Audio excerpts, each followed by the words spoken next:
Hello guys, welcome back to my channel. मेरा नाम है संजय यादव। तो भाई इस वीडियो में ना मैं आपको जैक डेली ने जो सर्कुलर निकाल दिया है ना ऑफिशियल स्पॉट राउंड से रिलेटेड, मैं आपको इस वीडियो में वो सर्कुलर आसान और सरल भाषा में डिटेल में समझाऊंगा कि क्या क्या करना है आपको। इस वीडियो में आपको स्पॉट राउंड का पूरा प्रोसेस और बाकी सारी इन्फॉर्मेशन की किस किस को जाना है स्पॉट में, कौन एलिजिबल है कौन एलिजिबल नहीं है, डॉक्यूमेंट्स का क्या लेके जाने हैं, वेन्यू क्या है, प्रोसेस क्या क्या करना होगा और क्या आपको स्पॉट में अच्छी सीट मिल पाएगी या नहीं मिल पाएगी, ये सारे डाउट्स मैं आपके इसी वीडियो के अंदर क्लियर कर देने वाला हूँ।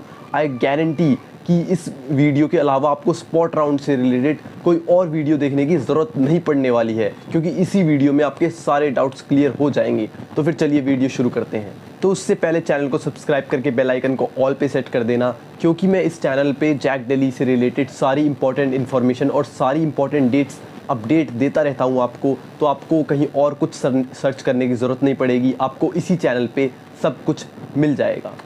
तो गाइस ये देखो, सबसे पहले तो ये लिखा हुआ है कि this will be last and final round of Jack Daily, मतलब कि इसके बाद कोई और राउंड नहीं होगा, फाइनल राउंड होगा। पर इसके बाद भी राउंड हो सकता है, अगर आपको सीट बची तो फिर spot round, special spot round भी कंडक्ट कराया जा सकता है, वो सीट बचने पे है।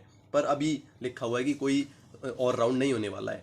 तो भाई नोट में साफ साफ लिखा है कि अगर आप पहले से मेरी वीडियो देख रहे हो ना, तो आपको ये बातें पहले से ही पता होंगी। मैंने आपको पहले ही बता रखा था चैनल पे कि जब आपकी जिन बच्चों को सीट मिल चुकी है ना 4 राउंड्स में, उनको पूरी तरह से अपग्रेड करने के बाद जो सीट्स आपकी बचती है ना, वो ही आपकी स्पॉट राउंड में जाएंगी। तो फिर अगर आपको जो सीट मिली हुई है, आप ये कभी गलती मत करना कि उसको छोड़ दो स्पॉट में जाने के लिए, ठीक है।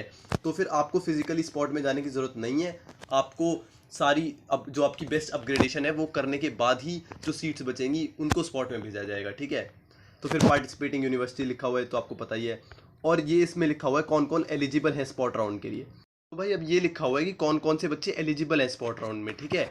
इस पे मैंने पहले से ही वीडियो बना रखी है, वो आई बटन पे आपको दिख रही होगी, पर फिर भी मैं आपको एक बार बता देता हूँ, ठीक है। तो जिन बच्चों ने पहले से रजिस्ट्रेशन कर रखा है जैक डेली में, लाइक जिन्होंने पहले से 1500 रुपये दे रखे हैं, सिर्फ वही बच्चे एलिजिबल हैं। कोई फ्रेश रजिस्ट्रेशन स्पॉट राउंड के लिए नहीं कंडक्ट कराए जाएंगे, ठीक है। तो जिन बच्चों को 4 राउंड्स में कोई भी सीट नहीं मिली है ना, सिर्फ वो बच्चे एलिजिबल हैं स्पॉट के लिए, उन्हें ही जाना है फिजिकली। जिनको सीट मिल चुकी है उनको नहीं जाना है, ठीक है। मतलब जिनको भी एडमिशन नहीं लिया है किसी भी, ये देखो ये साफ साफ लिखा है सेकंड पॉइंट में। फिर the registered candidates who were allotted seat in any round of the counselling did not report for admission, मतलब जिन्होंने फिजिकल रिपोर्टिंग नहीं करी थी, ठीक है। जिन्होंने मतलब कि सीट मिल गई थी पर फिजिकल रिपोर्टिंग वो नहीं कर पाए थे, वो भी स्पॉट के लिए एलिजिबल हैं, ठीक है।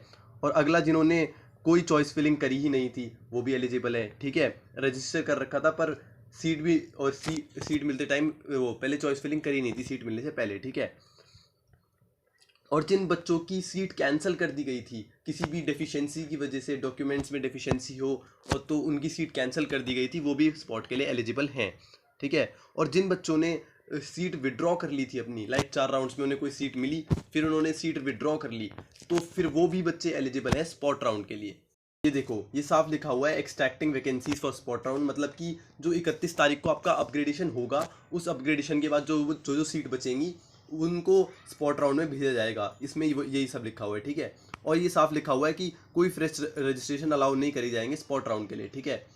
और इसमें अब ये लिखा हुआ है प्रोसीजर क्या होगा आपका स्पॉट राउंड में, ठीक है। तो गाइज यहाँ पे काफ़ी बच्चों का ये भी डाउट था कि क्या अगर हम नहीं जा सकते तो क्या हमारा पेरेंट्स या फिर कोई रिप्रेजेंटेटिव जा सकता है। तो फिर भाई ये साफ साफ लिखा हुआ है कि आपका कोई भी रिप्रेजेंटेटिव जा सकता है स्पॉट राउंड अटेंड करने के लिए, बस उसके पास ये सारे डॉक्यूमेंट्स होने चाहिए। तो ये सब लिखा हुआ है क्या क्या डॉक्यूमेंट्स चाहिए स्पॉट राउंड के लिए, इस पर मैंने डिटेल्ड वीडियो बना रखी है, वो भी आई बटन पर दिख रही होगी। फिर भी मैं बता देता हूँ उसमें भी कि इसमें चाहिए प्रिंट आउट जैक डेली की रजिस्ट्रेशन फॉर्म का, क्लास 10 12 की मार्कशीट और फोटोकॉपी के साथ। इसमें कैटेगरी सर्टिफिकेट चाहिए, अगर ओबीसी है तो एनसीएल भी चाहिए, ठीक है। फिर डिमांड ड्राफ्ट चाहिए, उस वीडियो को देख लेना आई बटन पे, उसमें मैंने डिटेल में बता रखा है सब डिमांड ड्राफ्ट वगैरह, ठीक है। और मेडिकल सर्टिफिकेट चाहिए, ठीक है। तो ये नोट में साफ लिखा हुआ है कि आपको ना DTU NSUT जब आप बाकी सारे कॉलेजेस में आप रिपोर्ट करोगे ना एडमिशन के, वो स्पॉट राउंड के बाद जब आपका एडमिशन हो जाएगा, तब आपको इसकी बाकी की जो बची हुई फीस है ना तब देनी है। और ये बची हुई फीस ना आपको एडमिशन से पहले ही देनी होती है। मतलब कि जब हमारे कॉलेज में तो ऐसा किया था कि उन्होंने मेल डाल दिया था, और जब वो फीस देने के बाद ही फिर उन्होंने हमें अपना कॉलेज का आईडी दिया था, कॉलेज में जो वेबसाइट है उसको एक्सेस दिया था, साथ में उसको ईमेल आईडी दी थी कॉलेज की, ठीक है। तो वो सब उसके बाद था और रोल नंबर भी हमें फीस भरने के बाद ही मिला था। तो फिर आगे साफ दिया गया है कि ऐसे कैटेगरी वाइज आपकी सीट्स खाली होंगी स्पॉट राउंड में, और ये आपको 1 तारीख को बता दिया जाएगा कौन सी कैटेगरी में कौन सी सीट खाली है। लाइक वो ऐसे बताएंगे कि इलेक्ट्रिकल ब्रांच में एससी की 5 सीट खाली हैं और ओबीसी की 2 सीट खाली हैं, इस तरह से वो बताएंगे, ठीक है।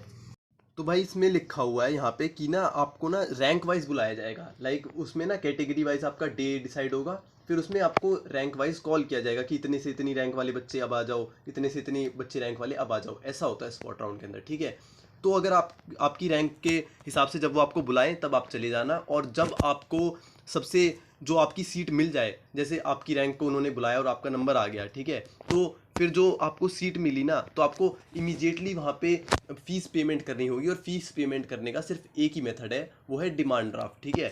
और यहाँ पे साफ लिखा हुआ है कि कोई एक्स्ट्रा टाइम नहीं दिया जाएगा वहाँ पे डिमांड ड्राफ्ट बनाने के लिए, ठीक है। आपको इमीडिएटली फ़ीस पे कर देनी है डिमांड ड्राफ्ट से, ठीक है। तो घर से बनवा के लाना डिमांड ड्राफ्ट। तो डिमांड ड्राफ्ट के बारे में मैंने उस वीडियो में बता रखा है, वो देख लेना। ये लिखा है कि अगर सीट कन्वर्जन का मतलब ये होता है कि जैसे अगर जनरल की सीट खाली रह गई तो और उसमें ओबीसी में कन्वर्ट कर दिया, अगर ओबीसी की एसटी कुछ सीट खाली रह गई तो फिर जनरल वाले बच्चों को मिल जाए, उसको कहते हैं सीट कन्वर्जन। उसके बारे में आप डिटेल में ब्रोक्योर में पढ़ लेना, ये लिखा हुआ है, ठीक है। और फिर लिखा हुआ है candidates being admitted in spot round, मतलब कि उनका ना जो बच्चों को सीट मिल जाएगी ना स्पॉट राउंड में, उन्हें फ्रीज मार्क कर दिया जाएगा। इसका मतलब ये नहीं है कि वो जो आगे इंटरनल अपग्रेडेशन होती है उसमें पार्टिसिपेट नहीं कर सकते, ऐसा नहीं है। वो पार्टिसिपेट कर सकते हैं इंटरनल अपग्रेडेशंस में जो स्पॉट राउंड के बाद होनी है। पर यहाँ पे इसका मतलब ये है कि स्पॉट राउंड में जो आपको सीट मिलेगी ना, सिर्फ उसी टाइम के लिए आपको फ्रीज कर दिया जाएगा। मतलब कि आपको अगर आपने एक सीट एक्सेप्ट कर ली ना फीस पे करके, तो स्पॉट राउंड के दौरान आपकी वो सीट चेंज नहीं हो सकती, वही सीट आपकी रहेगी स्पॉट राउंड के दौरान, ठीक है। पर बाद में इंटरनल अपग्रेडेशन में पार्टिसिपेट कर सकता है वो बच्चा भी, ठीक है।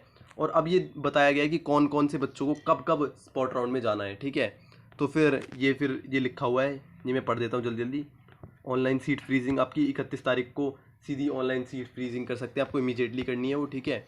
फिर वैकेंसीज दिखा देंगे आपको 1 नवंबर को, ठीक है। फिर जो सिंगल गर्ल चाइल्ड है उन्हें 2 नवंबर को जाना है सुबह 9:30 बजे, ठीक है। फिर जो ST SC कैंडिडेट्स हैं जो दिल्ली और आउटसाइड दिल्ली दोनों को 2 नवंबर को जाना है, और 9:30 बजे जाना है उन्हें भी, ठीक है।